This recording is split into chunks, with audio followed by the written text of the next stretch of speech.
The protagonist's heart was racing as her husband asked the maids to leave them alone. Lee could hardly believe it. She was now the Duke's wife. Timidly, she greeted him, and he looked straight into her eyes and asked, "Who am I to you?" "You are my husband," she replied. "Correct," the Duke said. She already feared the life that awaited her with a man everyone called a wild beast, afraid she would be seen as prey rather than a wife. Noticing the fear in her eyes and her stiff behavior, the Duke asked whether marrying him had truly been her own choice, suspecting she might have been forced. Lee could not tell him the truth. 1 month earlier, she had decided to marry the Duke to save her family from ruin. She had quickly been brought to the Duke's estate to prepare for the wedding. That day, she was welcomed respectfully by the servants, and the butler hurried her to her room. On the way, she asked when she would finally meet her future husband. The butler paused suspiciously and replied vaguely that the Duke was busy. Suddenly, Lee felt a presence and looked up. She caught a glimpse of a silhouette that vanished instantly. Had she imagined it? Days passed without her ever meeting the Duke. She attended lessons to become a proper duchess,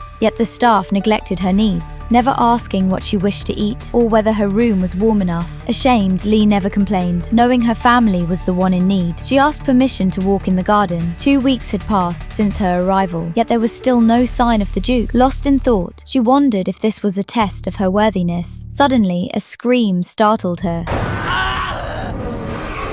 It sounded like someone in pain. Nervously, she rushed toward the sound. "Hello? Is anyone there?" she called. She noticed a reinforced door with a small opening and stepped closer. She jumped back when a man shouted at her to get away. Shocked, she said she thought he needed help and asked what she could do. After a moment of silence, she leaned closer to the opening when a hand suddenly grabbed hers. The stranger told her she was making too much noise. His grip hurt, and Lee noticed bite marks on his hand. She wondered if he had a habit of biting himself when in pain. He abruptly released her, and she fled without looking back. The Duke was furious that someone had been allowed into that part of the garden, which he had strictly forbidden. He decided he would have to get rid of that woman as soon as he was released. 30 minutes later, Lee returned with food. Neither of them knew they were destined to become husband and wife. The Duke accused her of stealing food from the estate. Lee, however, was overjoyed that he was finally speaking to her. She corrected him, saying she had stolen nothing, and asked if he was truly in pain. Why was he locked up? Was it a punishment? How long had he been there? Her questions gave the Duke a headache. He thought she talked too much. When he did not answer, she asked if he was even listening. Finally, he snapped and asked why she had come back. Was she not afraid of being killed? She admitted she was afraid, but she could hear how much pain he was in and could not abandon someone in need. "So you're driven by naive compassion?" he asked. She told him to interpret it however he wished. Suddenly, the Duke was struck by unbearable pain. Lee panicked and urged him to take the medicine she had brought. He smashed the bottle to the ground. Confused, she asked why. He said he would never consume anything given by a stranger. Watching him through the opening, Lee wondered if he was about to bite himself again. Taking a deep breath, she extended her hand and said, "Then bite me instead." Though shot, the Duke seized her wrist and bit her. Lee struggled to suppress her cries of pain as the Duke felt his suffering gradually fade. How was this possible? It had never happened before. Grateful, the Duke expressed it in a rather,